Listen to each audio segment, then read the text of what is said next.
नमस्कार, अपना प्रदेश उत्तर प्रदेश उत्तराखंड देख रहे हैं आप। मैं हूं आपके साथ पूजा मोहन पांडे। बुलेटिन की शुरुआत करते हुए सबसे पहले आपको बता दें कि आज शहीद दिवस पर मुख्यमंत्री योगी आदित्यनाथ ने कर्तव्य के लिए अपने प्राणों की आहुति देने वाले प्रदेश के 4 अमर शहीद पुलिसकर्मियों को भावभीनी श्रद्धांजलि अर्पित की है। पुलिसकर्मियों ने शोक परेड करते हुए शहीदों को याद किया। तो वहीं मुख्यमंत्री ने इस साल शहीद हुए उप निरीक्षक प्रशांत यादव, शहीद आरक्षी सोनू कुमार, हरविंदर सिंह और देवेंद्र सिंह के परिवार को सम्मानित भी वो करने वाले हैं। मुख्यमंत्री योगी ने पुलिस स्मृति दिवस के मौके पर 1 सितंबर 2020 से 31 अगस्त 2021 के दौरान ड्यूटी के वक्त वीरगति को प्राप्त करने वाले पुलिसकर्मियों को याद करते हुए 2 मिनट का मौन भी रखा।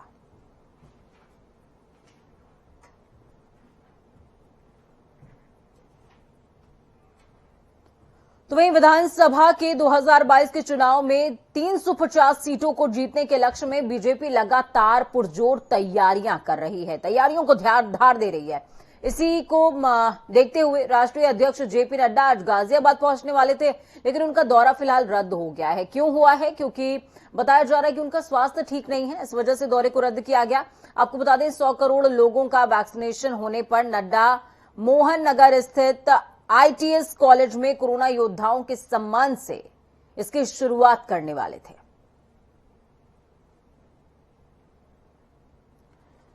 तो आज का दिन बेहद खास इसलिए भी है क्योंकि वैक्सीनेशन का जो क्रम है वो बहुत तेजी से आगे बढ़ता हुआ देखने को मिल रहा था और एक तरीके का बधाई कार्यक्रम था ये। हैदर हमारे साथ में जुड़ चुके हैं। हैदर, क्या कुछ अपडेट है? दौरा रद्द हो गया है, लेकिन क्या कार्यक्रम सुचारू हैं? देखिए पूजा, अगर गाजियाबाद की बात की जाए तो जेपी नड्डा का प्रोग्राम आज प्रस्तावित था, लेकिन आज जो उनकी तबीयत वो खराब है उसकी वजह से उन्हें हुआ। लेकिन उसके साथ साथ आज प्रदेश अध्यक्ष जो स्वतंत्र देव सिंह है और इनके अलावा जयपुर पांडे जो है जो राष्ट्रीय उपाध्यक्ष है, और उसके अलावा जो मोहित बेनीवाल है वो भी इनके साथ मौजूद रहेंगे। आज गाजियाबाद में ये कैलाश मानसरोवर भवन है, इसको यहाँ प्रोग्राम रखा गया है। यहाँ पर इससे पहले वो गाजियाबाद में अलग अलग जगह पर कोविड वैक्सीनेशन सेंटर पर जाएंगे, जहाँ पर जाने के बाद उसके बाद वहाँ से आज कैलाश मानसरोवर भवन में अपना निरीक्षण करने के बाद जो कोरोना वॉरियर्स हैं, जिन्होंने मात्र 9 महीने के अंदर 100 करोड़ का जो लक्ष्य वो पार किया है, लोगों को कोविड वैक्सीनेशन से मुक्त किया है, कोरोना वायरस जैसी बीमारी से हम जीत पाए हैं। बात की जाए पूजा, तो यहाँ से इसके बाद यहाँ मोहन नगर का एक आईटीएस कॉलेज है, जहाँ पर कोरोना वॉरियर्स को सम्मानित करने के लिए प्रशस्ति पत्र दिया जाएगा। और उसके बाद जो कोरोना वॉरियर्स हैं उनको एक तरीके से प्रोत्साहन मिलेगा, क्योंकि पहली बार हुआ है किसी पार्टी के द्वारा। आज यहाँ पर जश्न का माहौल है, ढोल नगाड़ों के साथ ओम नमः शिवाय का जाप।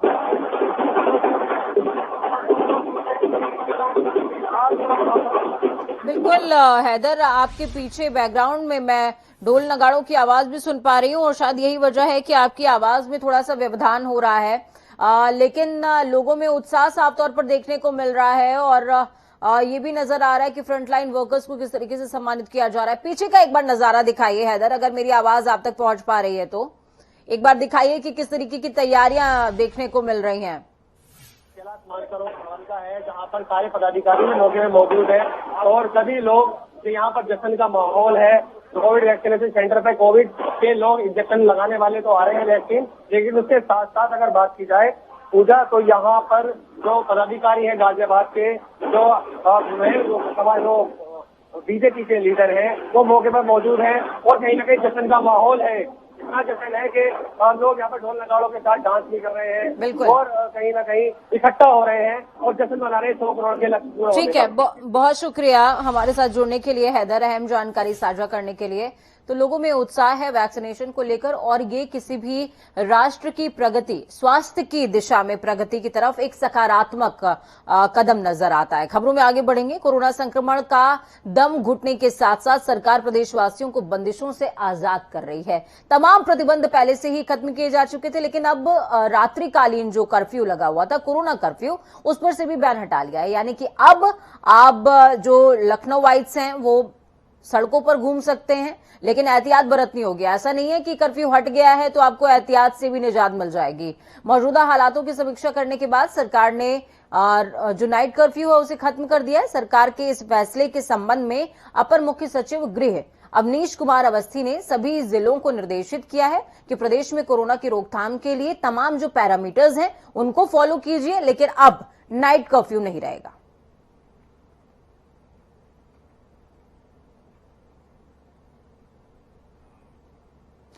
तो वहीं हाल ही में कोयले की आपूर्ति सुधरने पर एनटीपीसी की ऊंचाहार इकाई में विद्युत उत्पादन सामान्य होने लगा था, लेकिन अचानक से कोयले की आपूर्ति गड़बड़ाने पर वहां 210 मेगावाट की एक इकाई को बंद करना पड़ा है। विगत 3 दिनों से उत्तर भारत में हुई बरसात में बिजली परियोजनाओं के लिए बड़ी समस्या पैदा हो गई है। झारखंड के कोयला खदानों में हाल के दिनों में जो उत्पादन बढ़ा था, इस बरसात ने दोबारा स्थिति बिगाड़ दी है। इसलिए अभी तक ऊंचाहार परियोजना को रोज आ रही कोयले की 5 मालगाड़ी में कटौती हुई है। कोयले की आपूर्ति घटने की वजह से एनटीपीसी ऊंचाहार में 210 मेगावाट क्षमता की यूनिट नंबर 1 को बंद करना पड़ा। आपको बता दें 210 मेगावाट क्षमता की यूनिट नंबर 2 से उत्पादन ठप है क्योंकि इसकी ओवरहॉलिंग चल रही है।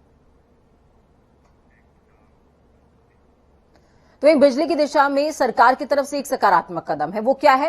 विधानसभा चुनाव से आने पहले मुख्यमंत्री योगी आदित्यनाथ ने निर्देश दिया है कि बकायेदार जो विद्युत उपभोक्ता हैं उनको राहत दिया जाए। पावर कॉर्पोरेशन प्रबंधन की ओर से बकायेदारों के लिए गुरुवार से एक मुश्त समाधान योजना लागू की जा रही है, जो कि 30 नवंबर तक चलने वाली है। योजना के तहत किसानों को निजी ट्यूबवेल 2 किलोवाट तक के घरेलू और वाणिज्यिक उपभोक्ताओं को बकाये पर सरचार्ज बिल्कुल नहीं देना पड़ेगा। ऊर्जा मंत्री श्रीकांत शर्मा ने बताया कि योजना में खासतौर से छोटे उपभोक्ताओं और किसानों का ध्यान रखा गया है। शहर और गांव के 2 किलोवाट तक के लोड वाले घरेलू और वाणिज्यिक विद्युत उपभोक्ताओं के साथ ही निजी नलकूप वाले किसानों के जो बकाये हैं उन पर भी योजना के तहत 100% सरचार्ज की छूट रहने वाली है। तिरंगा संकल्प यात्रा का नेतृत्व करने के लिए वाराणसी पहुंचे आम आदमी पार्टी के उत्तर प्रदेश प्रभारी सह राज्यसभा सांसद संजय सिंह को कमिश्नरेट पुलिस ने हिरासत में ले लिया। क्यों लिया हिरासत में? क्योंकि आज सुबह भेल स्थित गणेशपुर तरना के पास एयरपोर्ट रोड पर पुलिस ने उन्हें रोका, हिरासत में लिया। इस दौरान वो पुलिस कर्मियों के साथ उलझते भी नजर आए। इस दौरान उन्होंने कहा कि वाराणसी में हर पार्टी रैली कर रही है, किसी को भी आने से नहीं रोका गया, मुझे किस कानून के तहत रोका जा रहा है? चलिए, धर्मेंद्र हमारे साथ में फोन लाइन पर जुड़े हुए हैं। धर्मेंद्र, क्या कुछ अपडेट है? किस तरीके की ये बहस है? क्यों ये बहस जैसे हालात पैदा हुए? भाई, वाराणसी है, वाराणसी में जो है दर्शनार्थी आते हैं, श्रद्धालु आते हैं, पर्यटक आते हैं, तमाम पार्टियां भी रैली करती हैं, तो आम आदमी पार्टी के लिए ही पाबंदी क्यों? देखिए, तो यह सबसे बड़ी चीज मैं बताना चाहूंगा, जो वाराणसी में आज 21 अक्टूबर को आप पार्टी की फ्री बिजली गारंटी पद यात्रा ये है, ये राजनीतिक यात्रा थी कहीं न कहीं। उत्तर प्रदेश 2022 विधानसभा को साधने का प्रयास आप पार्टी करती पूर्वांचल में ये आगाज था। और आज राज्यसभा सांसद जो है वाराणसी में विभिन्न जगहों पे तिरंगा यात्रा निकाल कर 300 फ्री बिजली यूनिट देने का वादा करने वाले थे, लेकिन इसके पहले ही जिला प्रशासन ने उन्हें प्रतिबंधित करते हुए तरना के साथ नजरबंद कर दिया है और शिवपुर थाने में उनको फिलहाल ले जाके जो है बैठाया गया है। संजय सिंह से भी बात हुई है, उनका कहना है कि अगर प्रधानमंत्री की पदयात्रा में प्रधानमंत्री का जो 25 तारीख को रैली है उनके लिए अगर रोक नहीं है तो क्या अन्य पार्टियों के लिए क्यों इस तरीके का प्रतिबंध लगाया जा रहा है? इसमें सीधे तौर पे उनका आरोप है कि सरकार की मंशा है कि अन्य पार्टियां जो है अपनी चीजों को पब्लिक के सामने न रख पाए और उनका जो है एक छत्रराज चले। तो कहीं न कहीं आरोप प्रत्यारोप का दौर है। संजय सिंह के गिरफ्तार होते ही ये चालू हो गया और बनारस में जितने आम आदमी पार्टी के कार्यकर्ता है उनको नजरबंद कर दिया गया है। ठीक है, तो जो तमाम कार्यकर्ता नजरबंद हो गए। धर्मेंद्र, क्या आपकी किसी पुलिस अफसर से बात करने की आपने कोशिश करी है? किस तरीके का बयान उनका सामने आ रहा है? क्योंकि उन्होंने भी अपना पक्ष रखा होगा कि आखिरकार रोका क्यों गया है। प्रियंका गांधी को रोका जाता है या किसी को भी रोका जाता है तो वो धारा 144 का हवाला देते हैं, लेकिन वाराणसी में तो इस तरीके के हालात नहीं थे, तो क्यों रोका गया है? फिलहाल में पुलिस अधिकारी इस मामले पे बोलने से चुप्पी साध लिए हैं और फिलहाल में पुलिस कर्मियों से अधिकारियों से संपर्क भी किया गया, लेकिन कुछ इस पे स्पष्ट उनका कोई व्यू नहीं आ रहा है, स्पष्ट पॉइंट ऑफ व्यू देने के लिए भी तैयार नहीं है।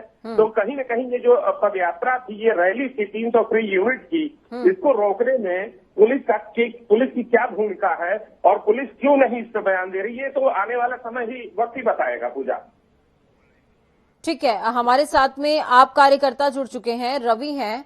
रवि, संजय सिंह को रोक लिया गया है वाराणसी में, आप क्या कहना चाहेंगे? मैम, संजय सिंह राज्यसभा सांसद जी को जो है आज उनकी अगुवाई में तिरंगा यात्रा होनी थी बनारस में। तो मैम, तिरंगा यात्रा के लिए उन्होंने रास्ते में रोक लिया है और कह रहे हैं कि क्या कहते हैं, हमें ऊपर से आदेश है कि तिरंगा यात्रा नहीं करने दी जाएगी जो है आप लोगों को। ठीक है। तो देश में ऐसा दुर्भाग्य है कि जो है देश का कोई भी नागरिक, कोई भी आम जन वाले जो है तिरंगा यात्रा लेके सड़कों पे नहीं चल सकता। ये तो पुलिस की सीधा मैं ये समझना चाहूंगी रवि जी, क्योंकि जो तमाम दर्शक आपको सुन रहे हैं वो भी ये समझना चाहेंगे, आप लोगों की क्या पुलिस वालों से बात हुई है क्या, उनका क्या कहना है? क्योंकि अमूमन जब रोका जाता है तो धारा 144 का हवाला देते हैं। पुलिस वालों से बात हुई है, पुलिस वाले कह रहे हैं हमें ऊपर से आदेश है कि हम आम आदमी पार्टी की जो तिरंगा यात्रा नहीं होने देंगे। अच्छा, ठीक है, बहुत शुक्रिया हमारे साथ जुड़ने के लिए। रवि वर्मा हमारे साथ में जुड़े, आम आदमी पार्टी कार्यकर्ता हैं, महत्वपूर्ण पद पर आसीन हैं और इनका बयान साफ तौर पर यही है कि पुलिस की तरफ से कहा जा रहा है कि ऊपर से हमें आदेश है, तिरंगा यात्रा निकलने नहीं दी जाएगी। अब लेकिन ये समझ नहीं आ रहा है कि ऐसा क्यों बोला गया, क्योंकि अमूमन जब धारा 144 लागू होती है तभी इस तरीके के मूवमेंट को ब्लॉक किया जाता है। पुलिस कर्मियों के साथ में उलझते भी संजय सिंह नजर आए हैं, तमाम आम आदमी पार्टी कार्यकर्ता जो हैं उनको नजरबंद कर दिया गया है, इस तरीके की बातें भी सामने आ रही हैं। धर्मेंद्र, बहुत शुक्रिया हमारे साथ जुड़ने के लिए, अहम जानकारी साझा करने के लिए। तो वहीं दूसरी तरफ कांग्रेस की राष्ट्रीय महासचिव प्रियंका गांधी को बिना अनुमति के आगरा जाने से एक्सप्रेसवे पर पहले रोका गया था। इस दौरान कुछ महिला सिपाहियों और सब इंस्पेक्टर ने उनके संग सेल्फी लेना शुरू कर दिया। असल में ये सिलसिला कुछ यूं हुआ कि प्रियंका गांधी जब बाहर निकली गाड़ी से तो पुलिस वालों को देख करके मुस्कुरा दी। जब महिला पुलिसकर्मियों को देखकर प्रियंका गांधी मुस्कुरा दी और दो महिला पुलिसकर्मियों के कंधे पर उन्होंने हाथ रखा तो वो भी मुस्कुराने लगी और उन्होंने सेल्फी ले ली। अब सेल्फी लेना था, सेल्फी का वायरल होना था और फजीहत होना था। पुलिस कमिश्नर डीके ठाकुर ने जवाब तलब किया है। डीसीपी मध्य ख्याति गर्ग को इस पूरे मामले में जांच के आदेश भी दे दिए हैं। पुलिस कमिश्नर डीके ठाकुर का कहना है कि ड्यूटी छोड़कर सेल्फी लेना गंभीर मामला है।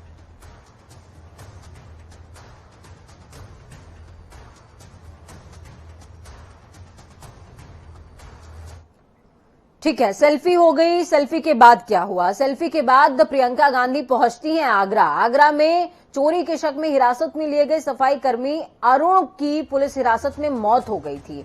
पुलिस एक बार फिर से सियासी माहौल यूपी में एक बार फिर से गर्मा गया इस मौत के बाद। कांग्रेस की महासचिव प्रियंका गांधी वाड्रा रात करीबन 11 बजे पहुंची हैं मृतक के घर पर, जहां उन्होंने परिजनों से मुलाकात करी। उन्होंने 30 लाख सहायता राशि देने का ऐलान किया। साथ ही कहा कि न्यायिक लड़ाई में जितनी भी कांग्रेस की तरफ से मदद हो सकेगी हम पूरी पुरजोर मदद करेंगे। प्रियंका को प्रशासन ने आगरा जाने की अनुमति बाद में दी थी। प्रियंका गांधी वाड्रा ने कहा कि उनके साथ 4 लोगों को आगरा जाने की इजाजत दी जाए। इससे पहले प्रियंका ने ट्वीट भी किया था। उन्होंने लिखा, किसी को पुलिस कस्टडी में पीट पीट कर मार देना कहां का न्याय होता है। आगरा पुलिस कस्टडी में अरुण वाल्मीकि की मौत की घटना अति निंदनीय है।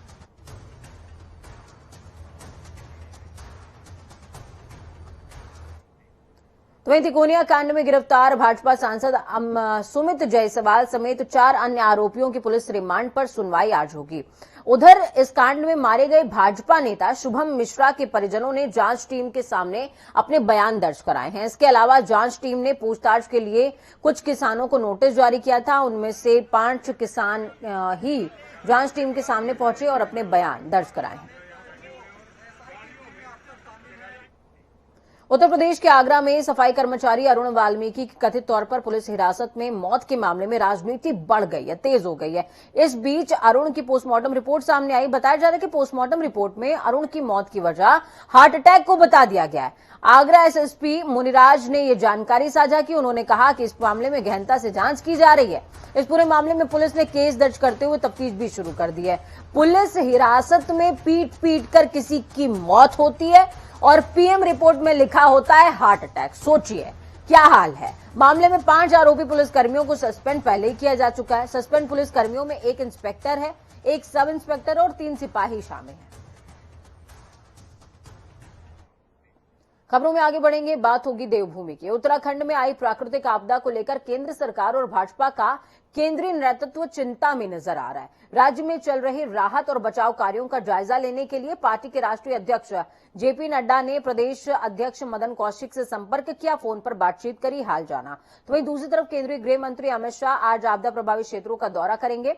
इस बीच प्रदेश भाजपा ने बूथ स्तर से लेकर के प्रदेश स्तर तक के सभी कार्यक्रम 24 अक्टूबर तक के लिए स्थगित कर दिए हैं। शहीद सम्मान यात्रा भी टाल दी गई है। कैबिनेट मंत्री भी अपने अपने कार्यक्रम रद्द करते नजर आए हैं। तो ये एक सकारात्मक कदम है, ये एक सकारात्मक कदम है।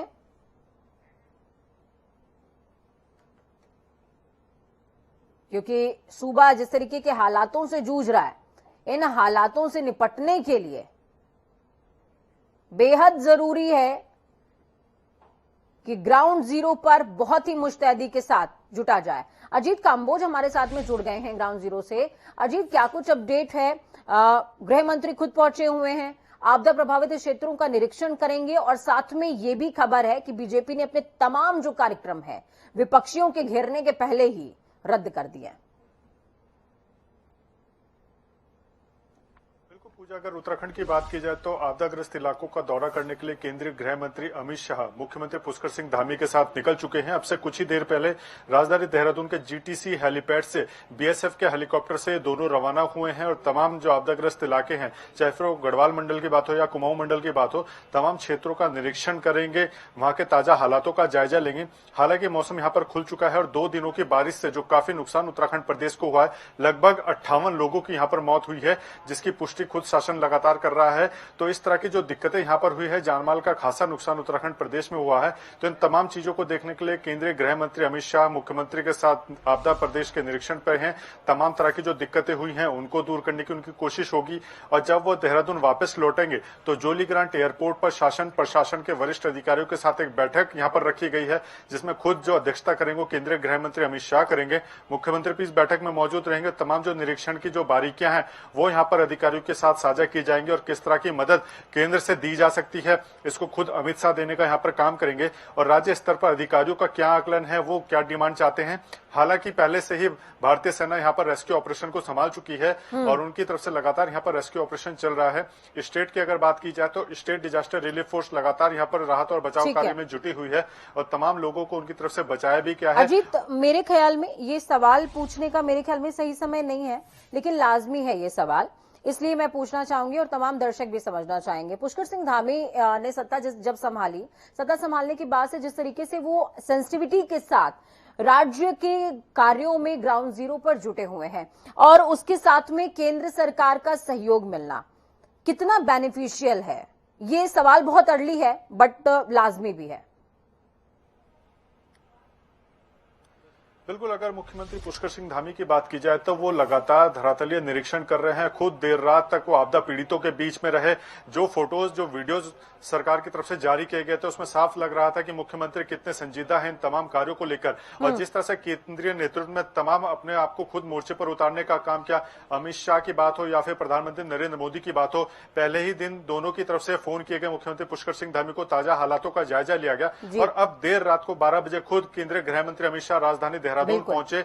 देर रात को मीटिंग्स हुई हैं, बैठकें हुई हैं और सुबह ही वो आपदाग्रस्त इलाकों का निरीक्षण करने निकल चुके हैं। तो साफ है कि जिस तरह से केंद्रीय आलाकमान उत्तराखंड पर नजर बनाए हुए हैं आपदाग्रस्त चीजों पर। जी बहुत शुक्रिया अजीत हमारे साथ जुड़ने के लिए, अहम जानकारी साझा करने के लिए। तो केंद्रीय नेतृत्व की तरफ से जिस तरीके से फ्रंट फुट पर आया गया है वो वाकई में राज्य सरकार के लिए, मौजूदा राज्य सरकार के लिए बेनिफिशियल हो सकता है। खबरों में आगे बढ़ेंगे। मुख्यमंत्री योगी आदित्यनाथ ने कहते पड़ोसी पड़ोसी के काम आता है, तो उत्तर प्रदेश क्या कर रहा है? मुख्यमंत्री योगी आदित्यनाथ ने उत्तराखंड की त्रासदी में त्वरित सहायता प्रदान करने के लिए 10 करोड़ की धनराशि उपलब्ध कराने की घोषणा की है।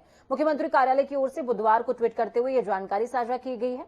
मुख्यमंत्री ने उत्तराखंड में अतिवृष्टि से जन धन की हानि पर संवेदनाएं भी व्यक्त की। उन्होंने उत्तराखंड के मुख्यमंत्री पुष्कर सिंह धामी से बात करते हुए हर संभव सहयोग प्रदान करने का आश्वासन दिया है।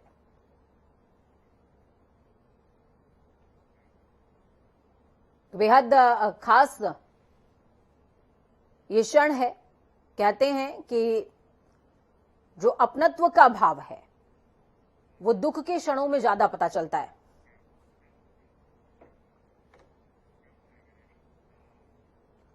तो वक्त यहाँ पर छोटे से ब्रेक का। ब्रेक के उस पार खबरों का सफर लगातार जारी रहेगा। बने रहिए जनता टीवी के साथ, क्योंकि हमें आपकी ताकत, अपना और अपनों का बहुत ज्यादा ख्याल रखें। नमस्कार।